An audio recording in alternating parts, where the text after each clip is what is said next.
Ahora sí, encaramos esta entrevista en vivo con Graciano Pascale, al que vamos a denominar en esta mañana el esgrimidor del Twitter. Y no va a faltar alguien que diga, no, se dice esgrimista.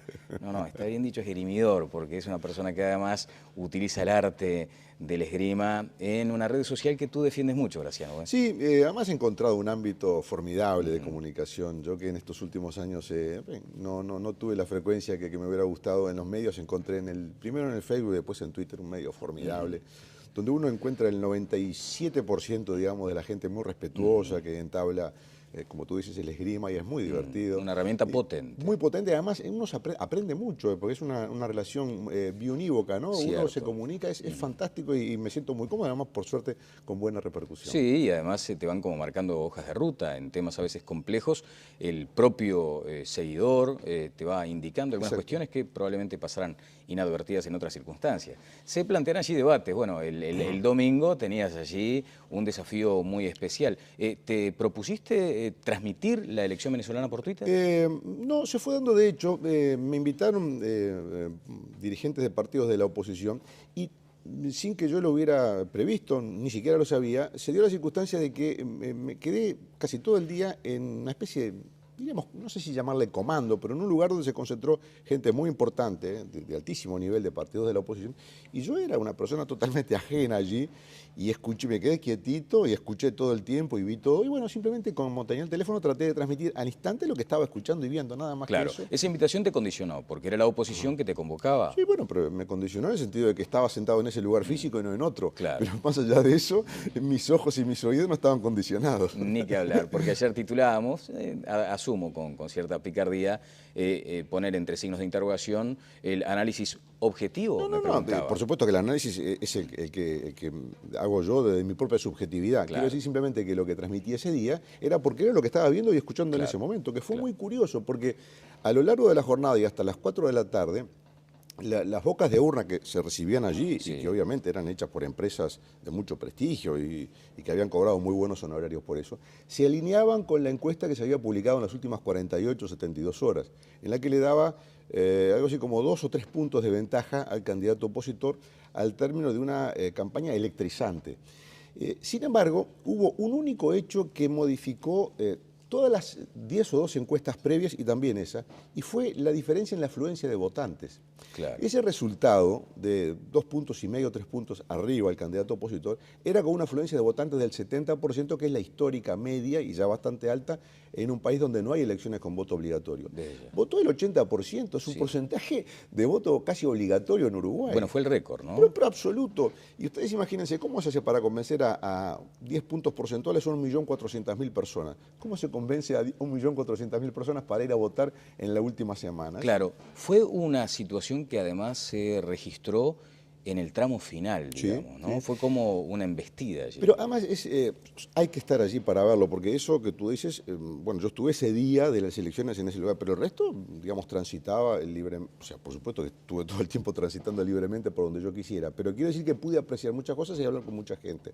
Y estando allí uno se da cuenta el peso formidable que tiene la estructura del Estado en la participación electoral. Allí hay una confusión de roles entre gobierno, Estado y partido que prácticamente uno no sabe dónde poner el tajo. No existe la coparticipación, por ejemplo, en los entes autónomos, como llamaríamos nosotros. Claro. En el directorio de PDVSA no hay representante de la oposición autorizando gastos o viendo en qué se gasta la plata. En Venezuela se producen 3 millones de barriles de petróleo por día. Eso a $100 el barril son 300 millones de dólares por día que entran todos los días al Estado y cuyo gasto y erogación no está supervisado por nadie. Ahora, el Estado amparando, sirviendo como paraguas a todo el sistema electoral, digamos, no favoreciendo al candidato presidente. Desde el punto de vista, digamos, de lo que sería la Corte Electoral, sí. Desde el punto de vista de los recursos del Estado, no, claramente no. Allí hubo una incidencia notoria. Pero no solamente los recursos del Estado. El día de la concentración final del acto de Chávez, esto es anecdótico porque quizás habrá que concentrarse en el resultado político. Exacto. Esto es anecdótico, pero simplemente la última anécdota. El día del último acto de Chávez, el jueves, yo estaba en Caracas, se contrataron para ese acto 18.000 autobuses en todo. Venezuela quedó paralizada porque en esos 18.000 autobuses trajeron 600.000 personas de todo Venezuela al acto. Ese día todas las oficinas públicas cerraron cerraron, dieron día libre a los funcionarios con la invitación, y sabemos lo que es una invitación de ese tipo, de ir al acto. O sea, ese es el manejo del aparato del Estado. Correcto. Bueno, y vayamos entonces a los resultados luego de esta votación, que como decíamos fue histórica, con un 80% sin que fuera obligatoria, con una actitud aluvional en el último tramo. Allí hubo, por ejemplo, presiones para que la gente convocara cuando estaban monitoreando las bocas de urna y dijeron que las cosas no iban a resultar como esperaban. Bueno, el aparato es increíble. Se movió rápido. Pero es increíble. Lo definió muy bien Chávez. Fue una batalla perfecta. Para Chávez, que es un militar, esto no fue una contienda político-electoral, fue una batalla electoral. Con su táctica y estrategia. Pero desde el punto de vista de un militar que tiene recursos ilimitados, bueno, realmente desde el punto de vista de la eficiencia fue perfecto. Nunca mencionaste el concepto, porque allí también en el Twitter se generan esos micro foros de debate donde se había dicho, bueno, el fraude. Tú lo descartaste de plano. Pero desde que llegué a Venezuela lo descarté. Nunca especulé sobre el fraude, desde antes de saber cómo eran las cosas, porque todo el mundo me dio seguridad que en el conteo de los votos, cada voto se iba a contar de a uno. En eso no hubo problema. Cada voto se contó de a uno y los votos de la oposición no se anularon tampoco. ¿El sistema fue, desde el punto de vista técnico, interesante como para evaluar si algún día Uruguay va a ir a transitar por el camino del voto electrónico?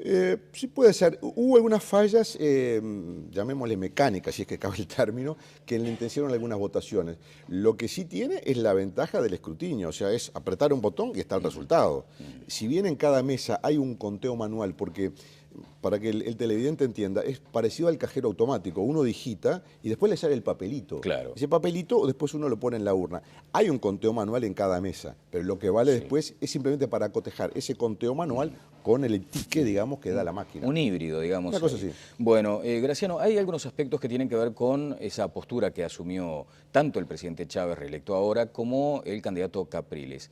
Esperanzador mensaje de los dos. Sí, yo diría en términos políticos, y esto me parece que es lo importante, yo diría que en términos políticos comienza una etapa diferente en la política de Venezuela. El postchavismo lo has denominado así. Sí, yo creo que hay una transición por muchas razones. Una de ellas es la enfermedad del propio presidente Chávez. Es un secreto de Estado. Nadie tiene a ciencia cierta cuál es el pronóstico de la enfermedad de Chávez, pero tampoco no he encontrado a nadie que diga que está totalmente curado. Por tanto, bueno, esa es una incógnita muy importante, que tiene un reflejo político porque la Constitución venezolana prevé que la figura del vicepresidente solamente asume en caso de vacancia después que haya transcurrido la mitad del periodo. Eso significa que si hay una vacancia definitiva de la presidencia de Venezuela, antes de la mitad del periodo tiene que llamarse nuevamente a elecciones. Y eso crea un ámbito totalmente diferente. El otro elemento que uno lo pasa por alto porque el que sigue, digamos, la gran noticia, se le escapan los detalles. Dentro de 60 días, van a haber 24 elecciones estaduales y 335 elecciones para alcalde. La oposición, que fue unida en esta elección, ya cuando eligió a Capriles como candidato único de la oposición, también eligió a los 24 candidatos a gobernadores y 335 candidatos a alcalde. Allí va a haber otra pulseada muy fuerte. Bueno, donde Capriles también tiene posibilidades de ocupar un cargo, o por lo menos está planteando ese desafío. Él es en este momento gobernador del estado Miranda. No escuché que vaya a postular para ese cargo. Bueno, es algo que trascendió hoy en la prensa como un rumor. Habrá que ver los siguientes minutos. Bueno, hay que creer en esos tonos conciliadores, dialoguistas que plantearon tanto Chávez como Capriles. Uno puede llegar a entender que de aquí para adelante hay una señal fuerte necesaria de que hay un país, digamos, partido en mitades y que tiene que dialogar. Como nunca antes lo hubo, porque en la última elección presidencial Chávez sacó el 63%, que fue una victoria realmente contundente. En este caso el panorama fue completamente distinto. Yo diría que hay una sensación de cambio en el ambiente que yo lo resumiría en una frase que escuché en el centro de prensa de una joven colega, que me parece que resume muy bien. Ella dijo, hasta ahora siempre voté en contra de alguien. Dice, es la primera vez que voto a favor de alguien. Claro. Y esto marca un liderazgo de un hombre joven, de 40 años, muy joven, que yo creo que tiene un gran futuro por delante. A veces está esa seducción de las etiquetas. ¿Dónde instalas a Capriles hoy? Es un hombre de tendencia liberal en materia económica. Es un hombre pragmático, ha sido gobernante, ha sido alcalde del municipio de Baruta, que es un municipio de clase media alta en Venezuela, es gobernador del estado Miranda, que es uno de los 2 o 3 estados más importantes. Yo diría que es un hombre pragmático, es un liberal, digamos, es un hombre moderno, un político moderno. De cualquier modo, me animo a decir que tú hubieras votado más contra Chávez que a favor de Capriles. Capriles es un hombre nuevo en la política venezolana. Incluso fue sorprendente su victoria contundente en el mes de febrero, cuando hubo elección interna. Él competía contra el gobernador del... Competían varios, pero su principal contendiente era el gobernador del estado petrolero del Zulia, Pablo Pérez, y realmente la ventaja que obtuvo sobre él fue muy grande, ¿no? Claro. ¿Tienes antipatía por Chávez? No, al contrario, me resulta pintoresco. Yo veo en Chávez la encarnación, y a mí que me gusta la historia, veo la encarnación del típico hombre autoritario, militar, populista en América Latina.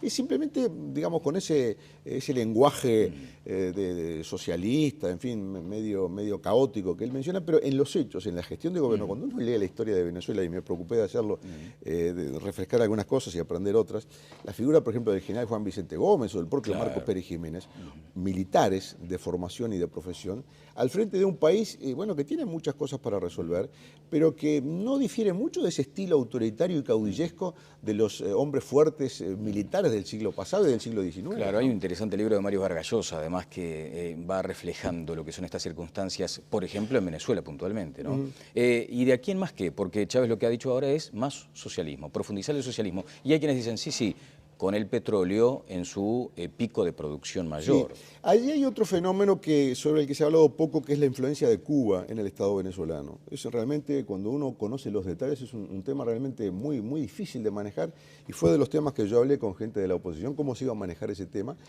Escuché respuestas muy pragmáticas, muy realistas, muy sensatas, en el sentido de que esa era una situación que estaba instalada, que ellos, si llegaban a ganar, no iban a enfrentar de un modo radical. Y también hay allí el vínculo petrolero con Cuba. Yo diría que el régimen de Fidel Castro ha sobrevivido, yo diría en un 95% gracias al apoyo cubano, que en esa intensidad solamente se refleja en Cuba, aunque tiene precios favorables para los países del Caribe y, bueno, por supuesto también para Uruguay. Claro, pero ¿instalas a Venezuela como la Cuba de este tiempo, digamos? No, para nada, no. No, yo creo que ese mecanismo que Chávez menciona como el socialismo, es simplemente el mecanismo que él encontró con un nombre, digamos, que suena simpático a un cierto sector del espectro ideológico, para controlar, digamos, los resortes del poder y la economía, pero no difiere de lo que han hecho otros gobernantes autoritarios en el siglo, o sea, manejar todos los resortes de la economía de una forma, digamos, personal y personalista. Bien, finalmente, Graciano, Capriles mencionó, no nos expropiarán el futuro, allí utilizando ese concepto que le es tan identitario al propio presidente Chávez. ¿Allí hay una posibilidad de que la oposición continúe detrás de Capriles o la fragmentación es un riesgo? No, yo creo que esa elección ya la aprendió, y además fue una elección formidable para la oposición. Con todo ese aparato estatal en contra, como yo mencioné, con esa cantidad ilimitada de recursos materiales y humanos para una contienda electoral, la oposición avanzó 2 millones de votos. Capriles no es ningún bebé de pecho, digámoslo. No, es un hombre, es un hombre del poderoso, sistema del poder, poderoso en lo personal, desde el punto de vista económico, pero además poderoso políticamente.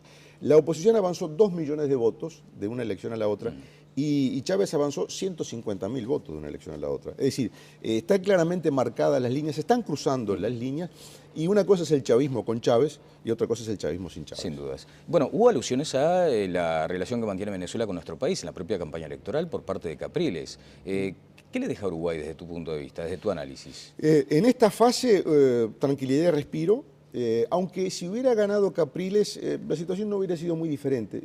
Una de las personas con las cuales hablé fue alguien que iba a tener seguramente un papel muy importante en la política exterior venezolana, y él me decía que ellos no iban a encarar una revisión de esas ayudas de un modo, digamos, radical, sino que iban a buscar contrapartidas. Yo diría que el vocablo que siempre escuché en esas conversaciones fue, bueno, queremos contrapartidas, no queremos ayudar, digamos, de una manera gratuita. Y en el caso cubano, el énfasis fue, no queremos ayudar a sostener un sistema político que requiere cambios. La oposición entiende que en esa ayuda petrolera a Cuba se está ayudando no solamente a un pueblo, sino a un sistema político a perpetuarse que no respeta las libertades. En el caso uruguayo, obviamente, ese matiz no está presente, presente, pero sí se habló de contrapartidas. Bien, Graciano, te quiero agradecer mucho y aprecio estos minutos que le has destinado a este muy breve análisis Minutos de esta objetivos. situación.